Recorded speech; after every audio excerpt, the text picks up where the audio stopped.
అభివృద్ధి వైపు దూసుకెళ్తున్న మహానగరాలకు చెత్త నిర్వహణ అతిపెద్ద అడ్డంకిగా మారింది. నిత్యం టన్నుల కొద్దీ వెలువడే వ్యర్థాలు గుట్టలు గుట్టలుగా పోగవుతున్నాయి.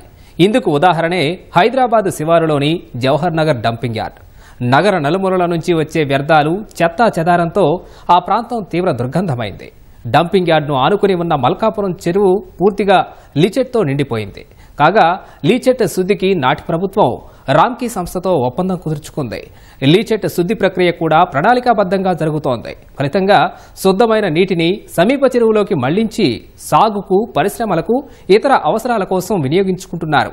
ఈ నేపథ్యంలో లీచెట్ ట్రీట్మెంట్ ప్లాంట్ పనితీరును Ramky infrastructure limited vice president doctor దివాకర్ను అడిగి తెలుసుకుందాం.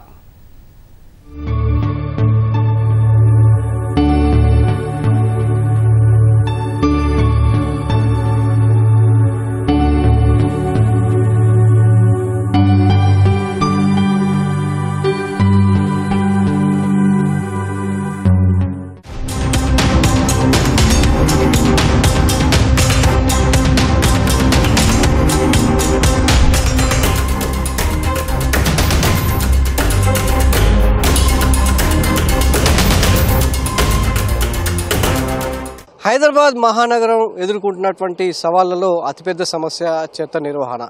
రోజు రోజుకు టన్నుల కొద్దీ ఉత్పత్తి అవుతున్నటువంటి చెత్త డంపింగ్ యార్డ్, జవహర్ నగర్లో ఉన్నటువంటి డంపింగ్ యార్డ్కి చేరుకొని గుట్టలు గుట్టలుగా పేరుకుపోతుంది. దీని నిర్వహణకు సంబంధించి కోట్లాది రూపాయలు ఖర్చు చేస్తున్న ప్రభుత్వం ఎన్నో కొత్త సాంకేతిక పరిజ్ఞానాన్ని ఉపయోగిస్తున్న ఈ చెత్త నిర్వహణ అనేది ఇంకా రోజు రోజుకు సవాల్గా మారుతుంది. దీనివల్ల చుట్టుపక్కల భూగర్భ జలాలే కాకుండా పరిసరాలు కూడా తీవ్రంగా కాలుష్యంగా మారుతున్నాయి. ప్రజలు అనేక అనారోగ్య సమస్యలతో ఇబ్బంది పడుతున్నారు. మరి దీనికి సమస్యకు పరిష్కారం ఏంటి?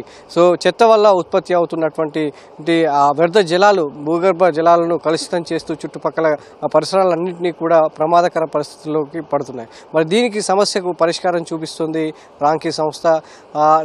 లీచెట్ ట్రీట్మెంట్ ప్లాంట్ను ఏర్పాటు చేసి చెత్త ద్వారా ఉత్పత్తి అవుతున్నటువంటి నీరును శుద్ధి చేసి సాధారణ నీరుగా మారుస్తుంది. మరి అది ఎలా చేస్తున్నారు ఏంటనేది ఒకసారి జవహర్ నగర్ డంపింగ్ యార్డ్ వద్ద చూద్దాం.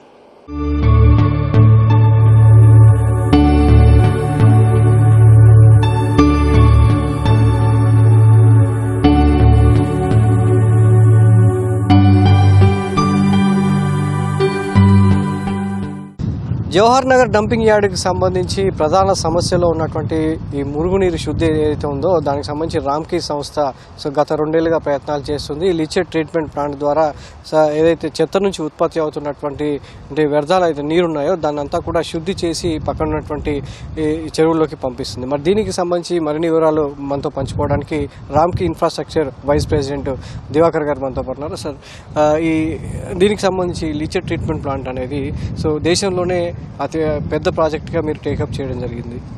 దీని లక్ష్యం ఏంటి? ఎంతవరకు ఈ ఏదైతే లీచెట్ ఉందో దాన్ని ఎంతవరకు మనం దాన్ని శుద్ధి చేయగలుగుతున్నాం? 2010కి ముందు ఏంటంటే అండి, ఈ మొత్తం జవహర్ నగర్ ఏరియాలో మొత్తం చెత్త అంతా కూడా ఒక డంప్ సైట్స్ కింద ఉండేటి అండి.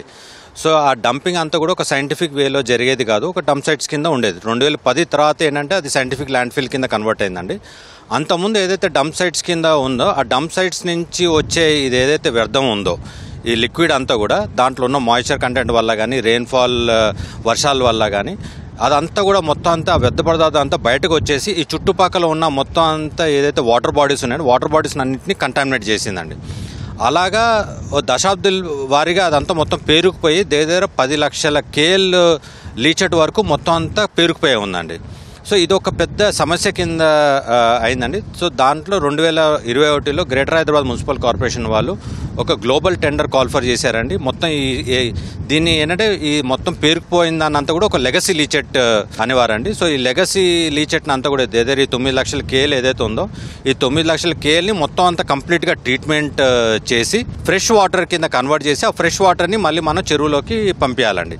ఆ ఆబ్జెక్టివ్ తోటి ఒక కంప్లీట్ గ్లోబల్ టెండర్ కాల్ఫర్ చేశారండి. అండ్ రామ్కీకి వాటర్ అండ్ వేస్ట్ వాటర్లో మా కోర్ ఏరియా అండి, అది సీవేజ్ వాటర్ అయి ఉండొచ్చు, ఇండస్ట్రియల్ వాటర్ అయి ఉండొచ్చు. అలానే లీచెట్ని కూడా మొత్తం ట్రీట్మెంట్ చేసే దాంట్లో మేము కొత్త టెక్నాలజీని తీసుకొచ్చామండి. దీన్ని మనం ఏంటంటే మల్టిపుల్ వేపర్ రీకంప్రెషన్ సిస్టమ్ ద్వారా లో టెంపరేచర్ ఇవాపరేషన్ టెక్నాలజీ. అంటే జనరల్గా మనం ఏంటంటే వాటర్ని మనం 100 డిగ్రీలో మనం ఇవాపరేట్ చేస్తామండి. ఈ లో టెంపరేచర్ ఇవాపరేషన్ టెక్నాలజీ ద్వారా 60-65 డిగ్రీల్లోనే మనం ఇవాపరేట్ చేసేసి దాన్ని మొత్తం ఫ్రెష్ వాటర్ కింద మనం కన్వర్ట్ చేస్తామండి. ప్లస్ ఈ మెకానికల్ వేపర్ రీకంప్రెషన్ వల్ల ఏమవుతుందంటే వచ్చిన వేపర్ ఏదైతే ఉందో ఆ వేపర్ని మళ్ళీ త్రూ కంప్రెసర్ ద్వారా కంప్లీట్గా కంప్రెస్ చేసి దాని నుంచి మళ్ళీ హీట్ జనరేట్ చేస్తామండి. అదే హీట్ని మళ్ళీ మనం ఏంటంటే దాన్ని రొటేట్ చేసుకుంటూ ఆ హీట్ ద్వారా మళ్ళీ మనం ఈ మొత్తం లీచెట్ని మనం ట్రీట్మెంట్ చేస్తామండి. దానివల్ల ఏమవుతుందంటే ఇదంతా కంప్లీట్గా మనం ఎనర్జీని కూడా తక్కువగా మనం కన్జ్యూమ్ చేసిన వాళ్ళం అవుతాం. సో అలాగా ఈ ప్లాంట్ అండి ఇండియాలోనే లార్జెస్ట్ ప్లాంట్. దగ్గర 20 లక్షల లీటర్లు ట్రీట్మెంట్ చేసే కెపాసిటీ ఉన్న ప్లాంట్ ప్రతిరోజు. ఈ లీచెట్ అంతా కూడా ఇక్కడ పేరుకుపోయింది. దాదాపు ఇక్కడ ఉన్నటువంటి ఒక చెరువు, మల్కారం చెరువు, 20 ఎకరాల్లో ఉన్నటువంటి చెరువు అంతా కూడా ఈ లీచెట్తో నిండిపోయిందని చెప్పారు. సో దాని పునరుద్ధరణ కోసం ఏం చేస్తున్నారు? మళ్ళీ ఆ చెరువు గత వైభవం లాగా అంటే జీవకళ అనేది ఉంటుందా చెరువు? దానికి సంబంధించి ఏం చేయబోతున్నారు? అదే అండి, ఇప్పుడు ఈ మొత్తం 20 ఎకరాలు మొత్తం ఈ 70 ఎకరాల్లో మొత్తం ఈ లీచెట్ అంతా పేరుకుపోయి ఉందండి. ఈ 70 ఎకరాల్లో 20 ఎకరాల్లో మల్కారం ట్యాంక్ని మనం ఏంటంటే మొత్తం ట్రీట్మెంట్ చేసి ఆ ఒరిజినల్గా ఏదైతే మనకి రెయిన్ఫాల్కి ఉపయోగించిన వాటర్ రిజర్వాయర్ కింద అది మొత్తం కన్వర్ట్ చేస్తున్నామండి. చేసేసి దాని బ్యూటిఫికేషన్ కింద ఒక ఎకో పార్క్ లాగా డెవలప్ చేసి ఓకే ఇక్కడ ఉన్న ప్రదేశంలో మీరు ఎక్కడ చూసినా కానీ ఎక్కడ కూడా ఏ పార్క్ లాంటిది కానీ ఏది కూడా లేదండి. సో దీన్ని ఒక ఎకో పార్క్ కింద కన్వర్ట్ చేయాలనే ఉద్దేశంతో ఒక ప్రపోజల్ పుటప్ చేస్తున్నామండి. మిగతా 50 ఎకరాలు కూడా మొత్తం అంతా లీచెట్ ట్రీట్మెంట్ అయిపోయిన తర్వాత అండి ఆ పాండ్స్ అన్నిటిని కూడా మనం మొత్తం పూర్తి చేసి ల్యాండ్ని రీక్లెయిమ్ చేసిన వాళ్ళం అవుతాం. ఆ ల్యాండ్ని మళ్ళీ ఫర్దర్గా future development purpose government use చేసుకోవచ్చు అండి. ఇది దివాకర్ గారు చెప్తున్నారు. సో మరి దీనికి సంబంధించి పూర్తి స్థాయిలో ఈ లీచెట్ అనేది శుద్ధి చేసిన తర్వాత ఏ విధంగా ఉంటుంది, అక్కడి నుంచి ఏ అవసరాల కోసం దీన్ని వినియోగిస్తున్నారు అనేది చూద్దాం.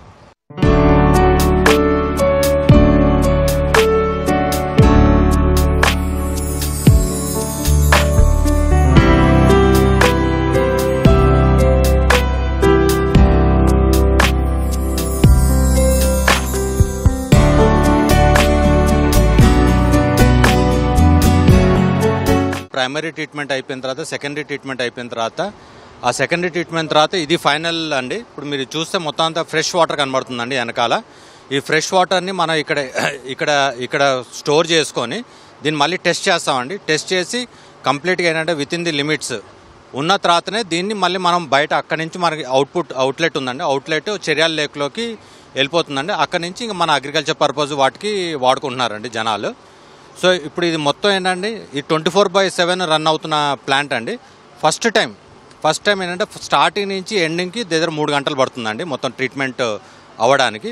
బట్ కంటిన్యూస్గా దాని తర్వాత 24/7 రన్నింగ్ కాబట్టి కంటిన్యూస్గా ఇన్లెట్ ఉంటుంది, కంటిన్యూస్గా అవుట్పుట్ ఉంటుందండి. ప్లస్ ఇప్పుడు దీనికి ఏంటంటే దీని లో ఎనర్జీ కన్జంప్షన్ అండి ఇది మొత్తం అంతా కూడా.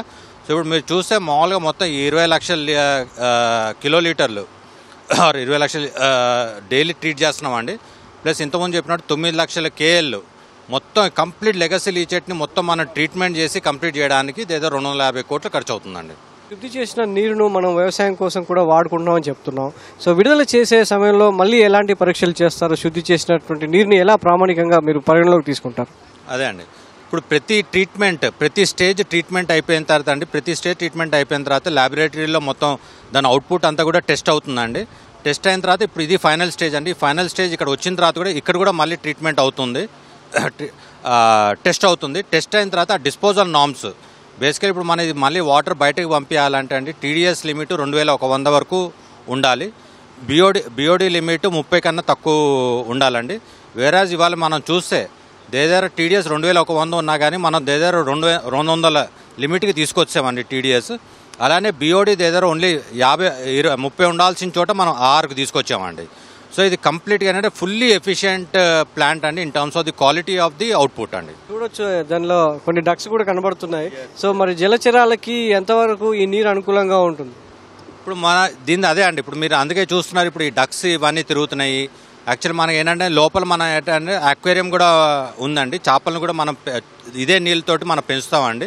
సో దట్ ఆక్వాటిక్ లైఫ్కి కూడా ఏమీ ప్రాబ్లం ఉండదు. ఎందుకంటే ఇప్పుడు ఈ నీళ్ళు వెళ్ళి మళ్ళీ మనం ఏంటంటే చెరువులో కలుస్తుందండి. ఆ చెరువులో కూడా ఆక్వాటిక్ లైఫ్ ఉంది కాబట్టి మనం అంతా కూడా ఇక్కడ టెస్ట్ చేసి అంతా కరెక్ట్గా ఉందంటేనే బయటకు పంపిస్తున్నామండి. Plus pollution control board officials వాళ్ళు కూడా రెగ్యులర్గా వచ్చి వాళ్ళు టెస్టులు చేసి వాళ్ళు మొత్తం సర్టిఫై చేస్తారండి.